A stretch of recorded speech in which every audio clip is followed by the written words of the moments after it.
Hai, selamat malam saudara yang dikasihi Tuhan. Selamat bertemu dan berjumpa kembali oleh kasih dan penyertaan daripada Tuhan.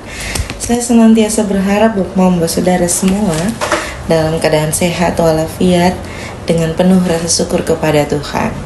Pada hari ini kita akan membaca serta merenungkan firman Tuhan yang terambil dari kitab Keluaran pasal 5 ayat 1 hingga ayat 24.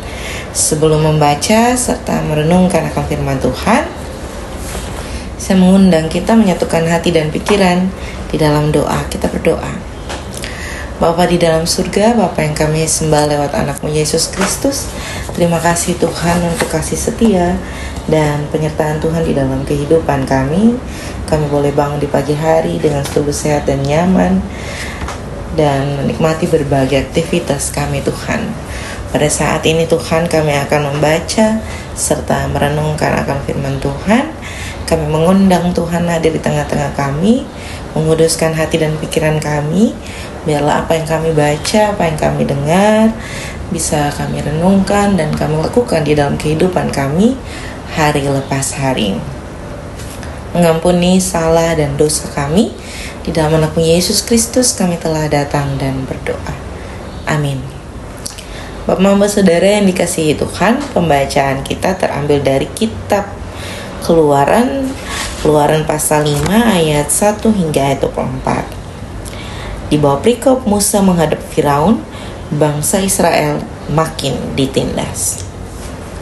Kemudian Musa dan Harun pergi menghadap Firaun, lalu berkata kepadanya, "Beginilah firman Tuhan Allah Israel. Biarkanlah umatku pergi untuk mengadakan perayaan bagiku di padang gurun."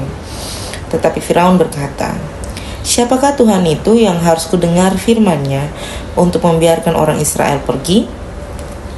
Tidak kenal aku Tuhan itu, dan tidak juga aku akan membiarkan orang Israel pergi." Lalu kata mereka, "Allah orang Ibrani telah menemui kami. Izinkanlah kiranya kami pergi ke padang gurun 3 hari perjalanan jauhnya untuk mempersembahkan korban kepada Tuhan Allah kami, supaya jangan nanti mendatangkan kepada kami penyakit sampar atau pedang." Tetapi Raja Mesir berkata kepada mereka, "Musa dan Harun, mengapa kamu membawa bangsa ini melalaikan pekerjaannya? Pergilah melakukan pekerjaanmu." Lagi kata Firaun, "Lihat sekarang telah terlalu banyak bangsamu di negeri ini. Masakan kamu hendak menghentikan mereka dari kerja paksanya?" Pada hari itu juga Firaun memerintahkan kepada pengerah-pengerah bangsa itu dan kepada mandur-mandur mereka sendiri, "Tidak boleh lagi kamu memberikan jerami kepada bangsa itu untuk membuat batu bara seperti sampai sekarang. Biarlah mereka sendiri yang pergi mengumpulkan jerami. Tetapi jumlah batu bata yang harus dibuat mereka sampai sekarang, bebankanlah itu juga kepada mereka dan jangan menguranginya, karena mereka pemalas. Itu sebabnya mereka berteriak-teriak, 'Izinkanlah kami pergi mempersembahkan korban kepada Allah kami.' Pekerjaan orang-orang ini harus diperberat sehingga mereka terikat kepada pekerjaannya, dan jangan mempedulikan perkataan dusta." Maka para pengerah bangsa itu dan para mandurnya pergi dan berkata kepada mereka, "Beginilah kata Firaun, aku tidak memberi jerami lagi kepadamu. Pergilah kamu sendiri mengambil jerami di mana saja kamu mendapatkannya, tetapi pekerjaanmu sedikit pun tidak boleh kurang." Lalu berseraklah bangsa itu ke seluruh tanah Mesir untuk mengumpulkan tunggul gandum sebagai pengganti jerami. Dan pengerah-pengerah itu mendesak mereka dengan berkata, "Selesaikan pekerjaanmu itu, yaitu tugas sehari, seperti pada waktu ada jerami." Lalu pengerah-pengerah Firaun memukul mandur-mandur Israel yang mereka angkat sambil bertanya, "Mengapa kamu pada hari ini tidak menyelesaikan jumlah batu bata yang harus kamu buat seperti kemarin?" Sesudah itu pergilah para mandur Israel kepada Firaun dan mengadukannya kepadanya, "Mengapakah Tuanku berlaku seperti itu terhadap hamba-hambamu ini? jerami tidak diberikan lagi kepada hamba-hambamu ini. Tetapi walaupun begitu kami diperintahkan, buatlah batu bata. Dan dalam pada itu hamba-hambamu ini dipukul, padahal rakyat tuankulah yang bersalah. Tetapi ia berkata, pemalas kamu, pemalas. Itulah sebabnya kamu berkata, izinkanlah kami pergi mempersembahkan korban kepada Tuhan. Jadi sekarang pergilah, bekerjalah. Jerami tidak akan diberikan lagi kepadamu, tetapi jumlah batu bata yang sama harus kamu serahkan. Maka mengertilah para mandor Israel bahwa mereka ada dalam keadaan susah, karena dikatakan kepada mereka, kamu tidak boleh mengurangi jumlah batu bata pada tiap-tiap hari. Waktu mereka meninggalkan Firaun, berjumpalah mereka dengan Musa dan Harun yang sedang menghentikan mereka. Lalu mereka berkata kepada keduanya, kiranya Tuhan memperhatikan perbuatanmu dan menghukumkan kamu, karena kamu telah membusukkan nama kami kepada Firaun dan hamba-hambanya. Dan dengan demikian kamu telah memberikan pisau kepada mereka untuk membunuh kami. Lalu Musa kembali menghadap Tuhan, katanya, Tuhan, mengapa engkau memperlakukan umatmu ini begitu bengis? Mengapa pula aku yang kau utus? Sebab sejak aku pergi menghadap Firaun untuk berbicara atas namamu, dengan jahat diperlakukannya umatmu ini, dan engkau tidak melepaskan umatmu sama sekali. Tetapi Tuhan berfirman kepada Musa, sekarang engkau akan melihat apa yang akan kulakukan kepada Firaun, sebab dipaksa oleh tangan yang kuat ia akan membiarkan mereka pergi. Ya, dipaksa oleh tangan yang kuat ia akan mengusir mereka dari negerinya. Demikian juga akan firman Tuhan yang dikatakan berbahagia adalah setiap kita yang tidak hanya membaca, mendengar, tetapi mau melakukan dalam kehidupan kita hari lepas hari. Shalom Bapak Mama Saudara yang dikasihi Tuhan, selamat bertemu dan berjumpa kembali. Hari ini kita membaca dari kitab Keluaran pasal 5. Bapak Mama Saudara yang dikasihi Tuhan, ketika kita membaca dan mendengar firman Tuhan pada pagi hari ini, apa yang Bapak Mama merasakan?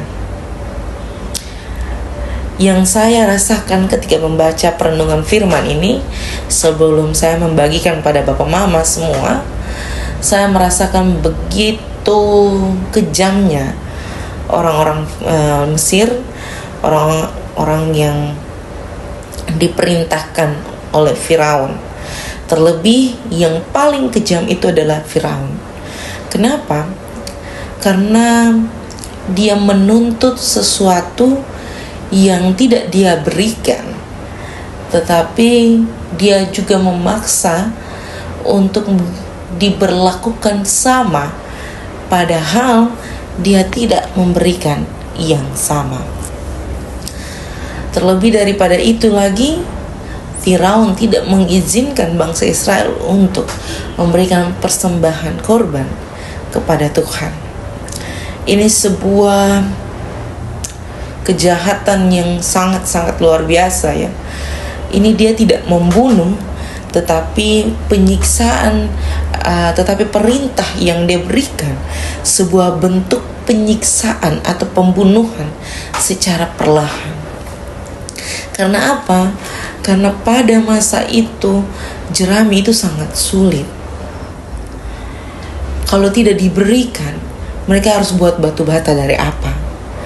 Mereka harus bersusah payah mengelilingi seluruh negeri Mesir hanya untuk mendapatkan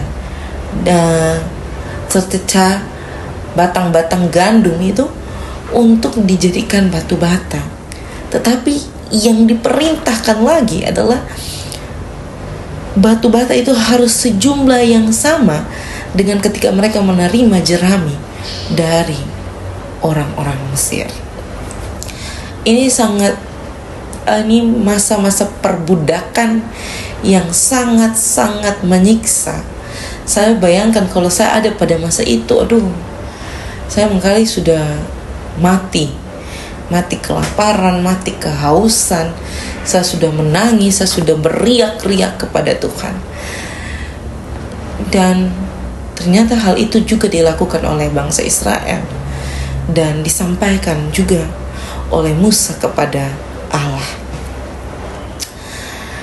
Masa-masa perbudakan itu bukan hanya ada di dalam kehidupan bangsa Israel pada masa itu, tetapi juga kepada bangsa Indonesia, dan perbudakan itu terus dijalankan oleh kehidupan kita hari lepas hari, bahkan sampai pada hari ini. Lalu di bulan kebangsaan ini kita terus diingatkan untuk membicarakan tentang kemerdekaan. Kemerdekaan seperti apakah yang ingin Kotong gambarkan?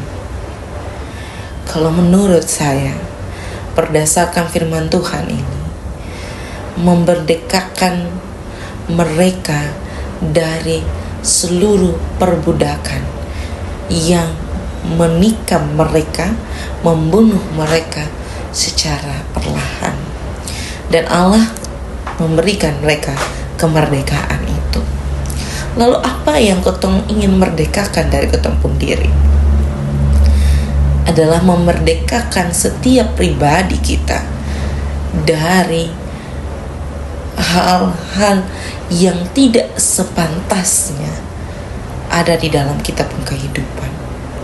Kalau berbicara dengan soal pekerjaan fisik, saya mau bilang bahwa ada begitu banyak orang-orang yang dipekerjakan tidak sesuai dengan porsi mereka, tidak sesuai dengan topoksi mereka, tapi mereka dipaksa untuk bekerja berlandaskan gaji yang tidak seberapa.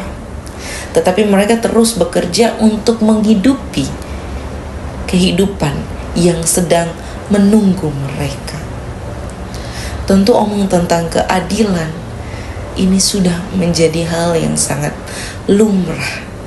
Tetapi melakukan keadilan adalah sebagai cara dan bentuk yang paling luar biasa yang dipercayakan Tuhan melalui setiap kita. Selamat memerdekakan kehidupan pribadi lepas pribadi dan memerdekakan setiap orang yang ada di setiap kehidupan kita. Selamat menjadi berkat dimanapun Bapak Mama Saudara semua berada. Tuhan senantiasa menolong dan memberkati kita semua.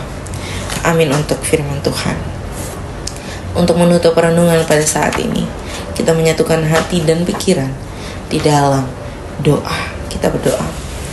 Bapa kami yang ada di dalam surga, dikuduskanlah nama-Mu, datanglah kerajaan-Mu, jadilah kehendak-Mu di bumi seperti di sorga. Berikanlah kami pada hari ini makanan kami yang secukupnya, dan ampunilah kami akan kesalahan kami, seperti kami juga mengampuni orang yang bersalah kepada kami. Dan janganlah membawa kami ke dalam pencobaan, tetapi lepaskanlah kami daripada yang jahat. Karena Engkau yang punya kerajaan dan kuasa dan kemuliaan sampai selama-lamanya. Amin. Salam Bapak Mama Saudara sekalian, selamat beraktivitas, Tuhan menolong kita semua.